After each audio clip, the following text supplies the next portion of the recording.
복음입니다.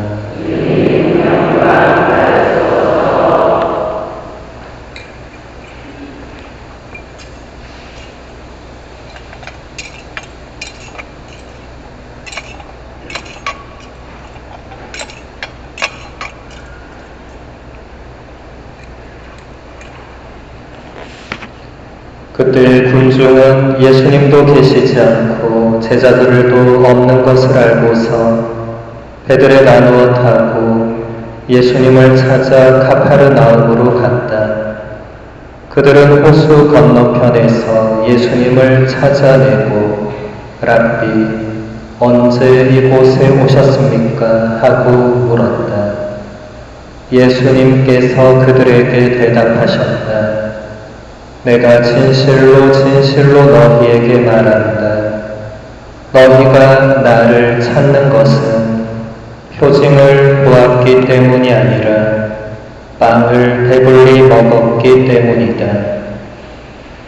너희는 썩어 없어질 양식을 얻으려고 힘쓰지 말고 길이 남아 영원한 생명을 누리게 하는 양식을 얻으려고 힘써라. 그 양식은 사람의 아들이 너희에게 줄 것이다. 하느님 아버지께서 사람의 아들을 인정하셨기 때문이다. 그들이 하느님의 일을 하려면 저희가 무엇을 해야 합니까? 하고 묻자 예수님께서 그들에게 대답하셨다. 하느님의 일은 그분께서 보내신 일을 너희가 믿는 것이다. 그들이 다시 물었다. 그러면 무슨 표징을 일으키시어 저희가 보고 선생님을 믿게 하시겠습니까? 무슨 일을 하시렵니까? 그분께서는 하늘에서 그들에게 빵을 내리시어 먹게 하셨다는 성경 말씀대로 우리 조상들은 광야에서 만나를 먹었습니다. 예수님께서 그들에게 이르셨다. 내가 진실로 진실로 너희에게 말한다. 하늘에서 너희에게 빵을 내려준 이는 모세가 아니다. 하늘에서 너희에게 참된 빵을 내려주시는 분은 내 아버지시다. 하느님의 빵은 하늘에서 내려와 세상에 생명을 주는 빵이다.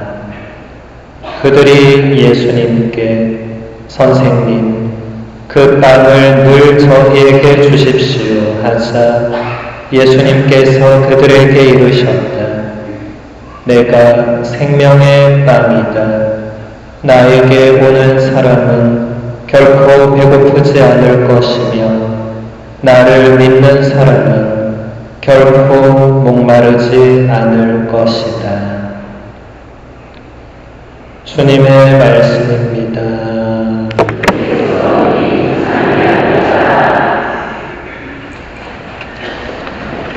참미의 손님,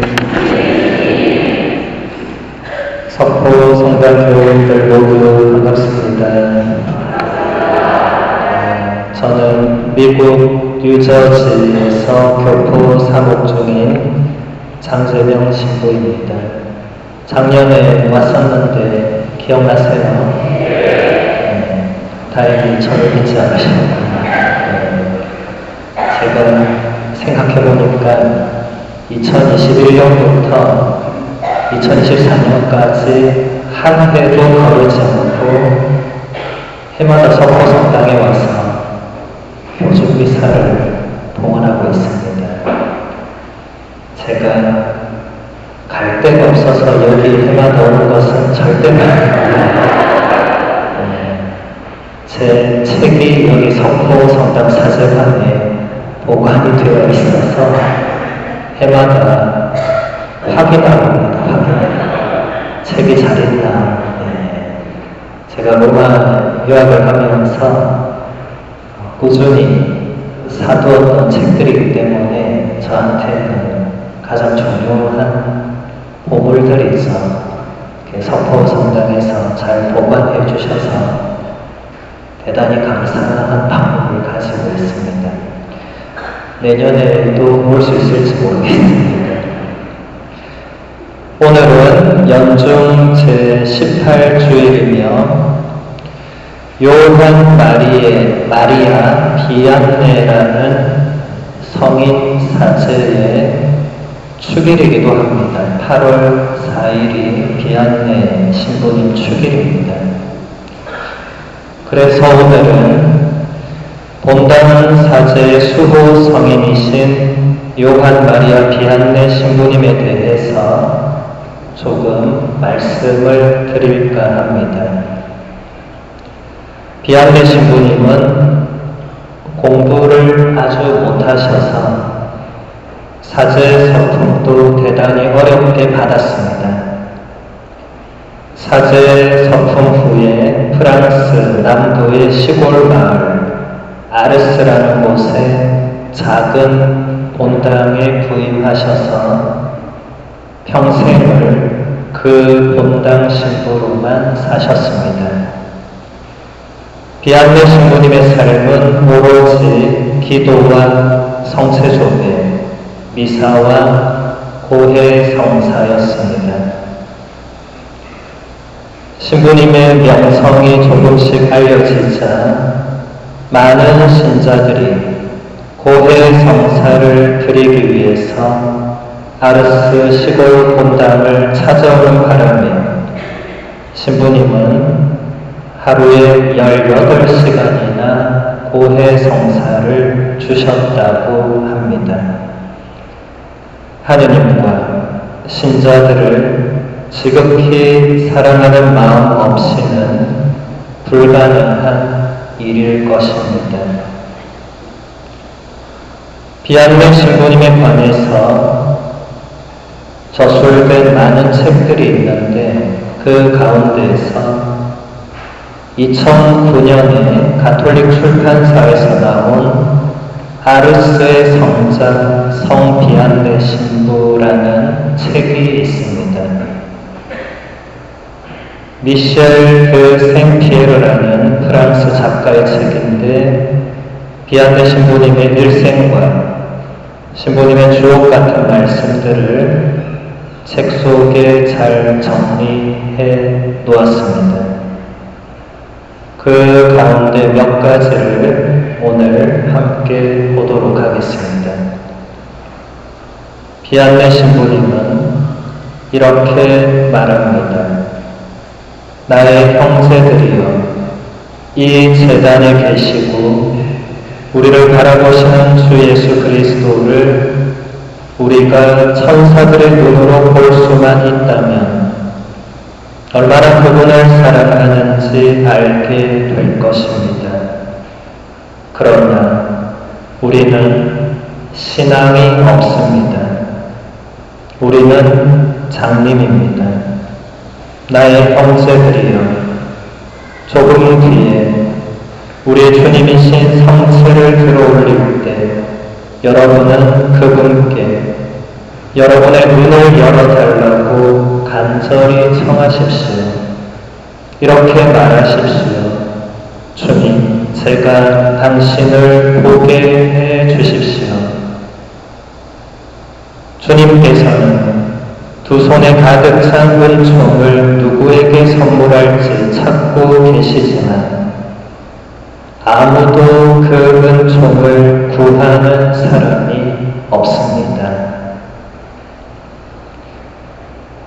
또 비안네 신부님은 우리가 왜 성체를 영해야 하는가에 대해서 이렇게 말합니다. 성체를 영하십시오. 내 형제들이여, 예수님께로 가십시오. 여러분이 예수님을 위한 삶을 살기 바랍니다. 우리는 그분 덕분에 살고 있습니다. 너무 바쁘다고 말하지 마십시오. 거룩한 구세주께서는 나에게 오너라, 수고하고 지친 자들아, 내게로 오너라, 내가 너희를 쉬게 하겠다고 말씀하시지 않았습니까? 여러분, 주님의 초대를 거절할 수 있습니까? 나는 합당하지 않다고 말하지 마십시오.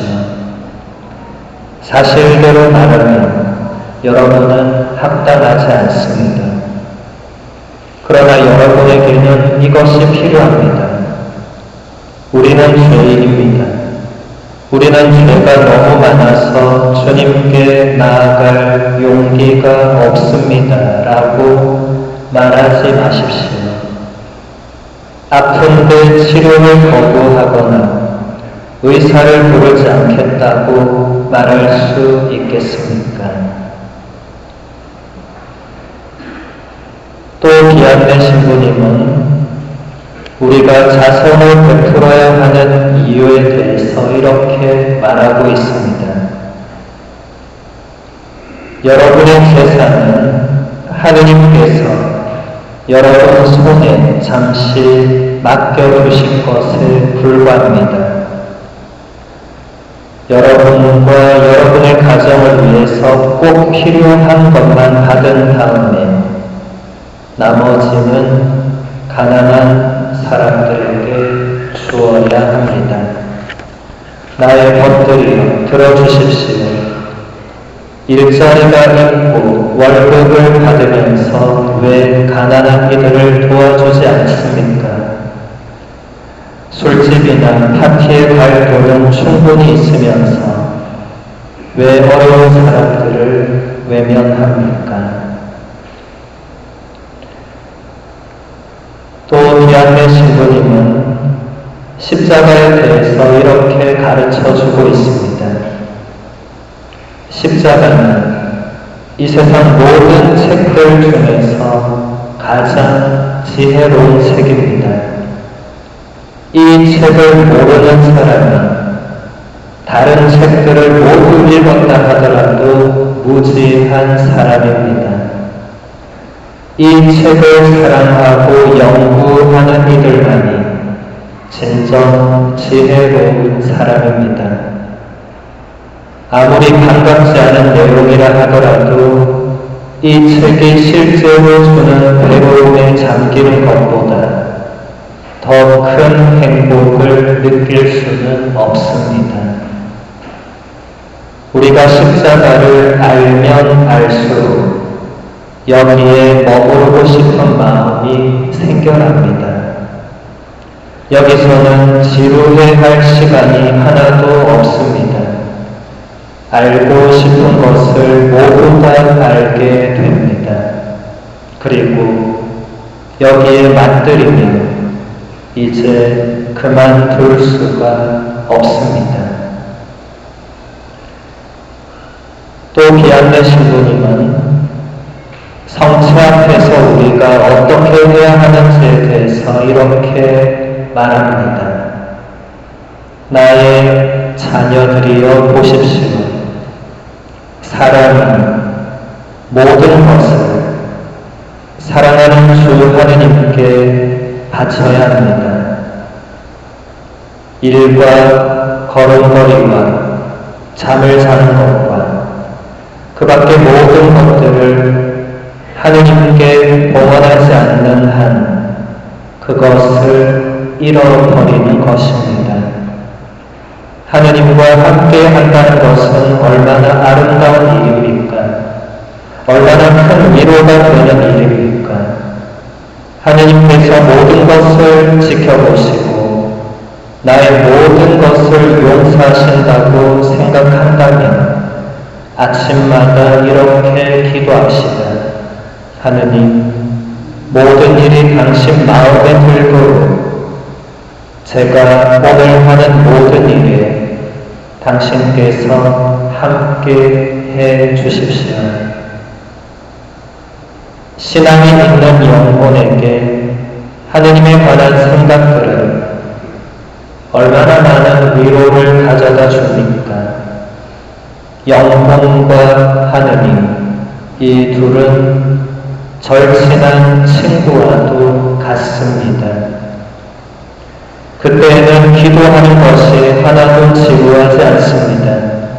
그 시간은 몇 분밖에 걸리지 않지만 천국을 미리 맛보게 해줍니다. 우리가 성전에 들어설 때 진정 하느님의 현존을 느낀다면, 그리고 하느님께 향하는 사랑을 느낀다면, 우리는 성체 현시대 대신에 아기 예수님을 직접 본 아이처럼 신앙의 눈으로 그분을 바라볼 것입니다. 저는 성체 앞에서 이렇게 물었습니다. 여기 누가 계십니까? 성체 현시대에서 하느님이라고 대답하는 목소리가 들렸습니다. 또 비안내 신부님은 우리가 신앙생활을 어떻게 해야 하는지에 대해서 이렇게 말하고 있습니다. 나의 형제들이여, 우리가 하느님께 상을 받을 만한 일은 별로 없습니다. 우리는 하느님을 사랑하는 마음보다 습관적으로, 의무감으로, 자기 자신에 대한 사랑으로 신앙생활을 하고 있습니다. 참으로 애석한 일입니다. 우리의 모든 것을 하느님의 눈길 아래에서 하느님과 함께 하느님의 마음에 들기 위해서 해야 합니다. 오늘 이 미사 중에 우리가 비안내 성인의 말씀대로 모든 것을 하느님의 눈길 아래 하느님과 함께 하느님의 마음에 들기 위해서 할 수 있는 은총을 주님께 청하도록 합시다.